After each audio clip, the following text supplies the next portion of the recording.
या अभियानाची ग्रामपंचायत स्तरावर प्रभावी अंमलबजावणी होण्यासाठी सरपंच किंवा प्रशासक यांच्या अध्यक्षतेखाली समिती स्थापन करण्यात येईल। या समितीचे सदस्य सचिव हे त्या ग्रामपंचायत अधिकारी म्हणून काम पाहतील।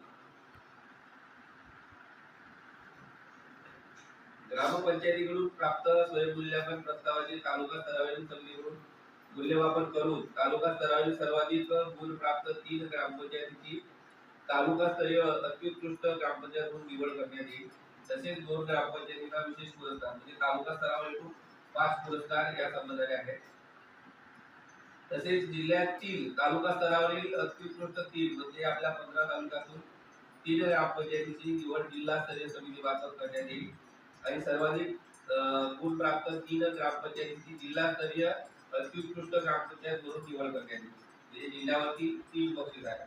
राज्यामध्ये 6 महसुली विभाग आहेत, तर आपल्या नागपूर महसुली विभागामधून जेवढे जिल्हे आहेत त्या जिल्ह्यामधील अत्युत्कृष्ट प्रत्येकी 2 ग्रामपंचायतीची विभागस्तरीय समितीमार्फत मूल्यमापन करून सर्वाधिक गुण प्राप्त 3 ग्रामपंचायतीची विभागस्तरीय अत्युत्कृष्ट ग्रामपंचायत म्हणून निवड करण्यात येणार आणि या विभाग स्तरावरील अत्युत्कृष्ट प्रथम 2 ग्रामपंचायतीचे राज्यस्तरीय समितीमार्फत मूल्यमापन करून सर्वाधिक गुण प्राप्त 3 ग्रामपंचायतीची राज्यस्तरीय अत्युत्कृष्ट ग्रामपंचायत म्हणून निवड करण्यात येणार आहे।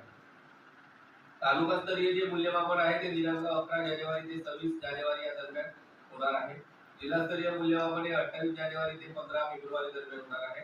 विभागस्तरीय मूल्यमापन हे दिनांक 17 फेब्रुवारी ते 27 फेब्रुवारी दरम्यान होणार आहे आणि राज्यस्तरीय जे मूल्यमापन आहे ते मार्च महिन्यामध्ये होणार आहे। आता या कार्यक्रमाकरता राज्य शासनाने एकूण 290.33 कोटी इतका खर्चाची मान्यता दिली आहे।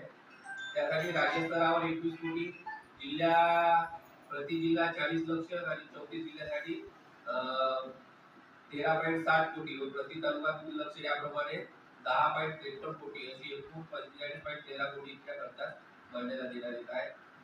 पुरस्कार जे आहे निधी तालुका स्तरावर हे 157.95 कोटीचे पुरस्कार तालुक्यासाठी असणार आहे।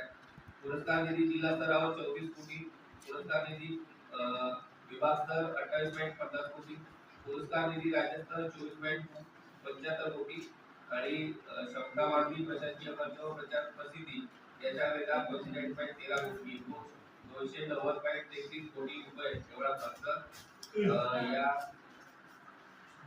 अभियानासाठी राज्य सरकारने